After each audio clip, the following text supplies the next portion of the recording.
शवाल 8 में हुनैन के मुकाम पर हक व बातिल के दरमियान एक और मार्का हुआ।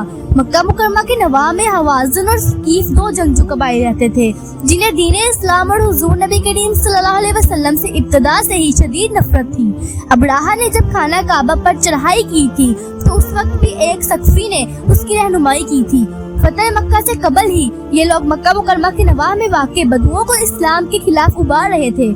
हवाज़िन और सकीफ कबाइल को जब मालूम हुआ कि मुसलमानों ने मक्का फतह कर लिया है तो उन्होंने ये सोचकर जंगी तैयारियां शुरू कर दी कि अगर उन्होंने मुसलमानों को शिकस्त दे दी तो ताइफ के बगात अमलाक और मक्का मुकरमा की वादियां सब उनकी हो जाएंगी। चनांचे ये कबाइल 4000 अफराद का लश्कर लेकर मक्का मुकरमा पर चढ़ाई की गर्ज से वादी हुनैन में उतरे।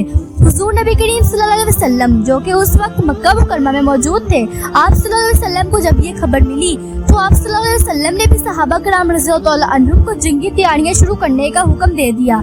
लश्कर इस्लाम की तादाद 12000 थी। मुकदमातुल हुबैश की कुमान हजरत खालिद बिन वलीद रज़ियल्लाहु अन्हा के सुपुर्द थी, जिसमें ज्यादातर 9 मुस्लिम और ना तजुर्बाकार थे। उसके अलावा 2000 ऐसे अफराद भी थे जो भी इस्लाम नहीं लाए थे लेकिन माले गनीमत की लालच में साथ हो लिए थे। उन तमाम कमजोरियों के बावजूद लश्कर इस्लाम की तादाद 12000 थी, जबकि बनो हवाज़िन और बनो सकीफ की तादाद 4000 थी। लश्कर इस्लाम की इस कसरत को देखकर 9 मुस्लिम सहाबा कराम रज़ियल्लाहु अन्हुम की जुबान से ये अल्फाज निकल पड़े कि आज हमें कौन शिकस्त देगा और हम पर कौन गलबा पाएगा। अल्लाह को ऐसे अल्फाज पसंद नहीं थे, चनांचे अल्लाह ने सूरत तौबा में उस बात का जिक्र करते हुए इरशाद फरमाया, बेशक अल्लाह पहले भी मैदान जंग में तुम्हारी मदद कर चुका है और अब हुनैन के मौके पर भी जब तुम अपनी कसरत पर फक्र कर रहे थे और वो कुछ काम ना आई और जमीन बावजूद वसात के तंग कर दी गई, फिर तुम पीठ फेर कर भाग निकले। फिर अल्लाह ने अपने रसूल सल्लल्लाहु अलैहि वसल्लम पर और मुसलमानों पर तसल्ली नाजिल की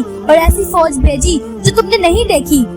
बनो हवाज़िन जो तीरंदाजी के माहिर थे, उन्होंने लश्कर इस्लाम पर तीरों की ऐसी बौछार की लश्कर इस्लाम में भगदड़ मच गई और वो तमाम 9 मुस्लिम सहाबा किराम रज़ियल्लाहु अन्हुम मैदान जंग से फरार हो गए। मैदान जंग से फरार होने वालों में 2000 अफराद का वो गिरोह भी शामिल था जो सिर्फ माले गनीमत के लालच में लश्कर इस्लाम के हमरा आया था।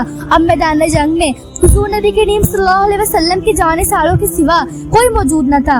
उन जानिसारों में हजरत अबू बकर सदीक, हजरत उमर फारूक, हजरत उस्मान गनी, हजरत अली मुर्तजा, हजरत जुबैर बिन अल-अवाम, हजरत तलहा बिन उबैदुल्लाह, हजरत अबू उबैदा बिन अल-जुराह, हजरत सैयदना अब्बास रज़ियल्लाहु अन्हुम और दीगर सहाबा कराम रज़ियल्लाहु अन्हुम की जमात मौजूद थी।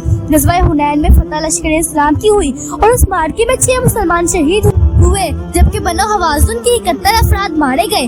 हजरत जाबिर बिन अब्दुल्लाह रज़ियल्लाहु अन्हा से मरवी है, फरमाते हैं हम वादी हुनैन की जानिब रवाना हुए और दुश्मन जो पहले से ही वादी की घाटियों में घात लगाए बैठा था उसने हम पर हमला कर दिया और हम शिकस्त खाकर यूं बिखर गए कि कहीं वापस पलटे नहीं थे। हुजूर नबी करीम सल्लल्लाहु अलैहि वसल्लम एक जगह खड़े हुए और आप सल्लल्लाहु अलैहि वसल्लम ने पुकारा, कहाँ जाते हो? मेरी जानिब आओ, मैं अल्लाह का रसूल हूँ, मैं मोहम्मद सल्लल्लाहु अलैहि वसल्लम बिन अब्दुल्लाह रज़ियल्लाहु अन्हा हूँ। हजरत जाबिर बिन अब्दुल्लाह रज़ियल्लाहु अन्हा फरमाते हैं, हुजूर नबी करीम सल्लल्लाहु अलैहि वसल्लम की इस पुकार का कुछ असर ना हुआ और हर कोई भाग रहा था। उस मौके पर मुहाजिरीन और इंसार के कुछ लोग और आप सल्लल्लाहु अलैहि वसल्लम के खानदान के अफराद के अलावा हजरत अबू बकर सदीक और हजरत उमर फारूक रज़ियल्लाहु अन्हुम साबित कदम रहे। हुजूर नबी करीम सल्लल्लाहु अलैहि वसल्लम के खानदान के अफराद में से हजरत अली मुर्तजा, हजरत सैयदना अब्बास, हजरत सैयदना फजल बिन अब्बास, हजरत उसामा बिन जैद, हजरत रुबिया बिन हारिस और हजरत अबू सुफियान बिन हारिस रज़ियल्लाहु अन्हुम थे। हजरत जाबिर बिन अब्दुल्लाह रज़ियल्लाहु अन्हा फरमाते हैं कि फिर हुजूर नबी करीम सल्लल्लाहु अलैहि वसल्लम ने हजरत सैयदना अब्बास रज़ियल्लाहु अन्हा से फरमाया, बावाज़े बुलंद पुकारे कि ए मोशरी इंसार, ए बैत रिज़वान करने वालों। चनांचे हजरत सैयदना अब्बास रज़ियल्लाहु अन्हा ने यूं ही पुकारा तो लोग पलटे और जवाब में लब्बैक लब्बैक कहना शुरू कर दिया।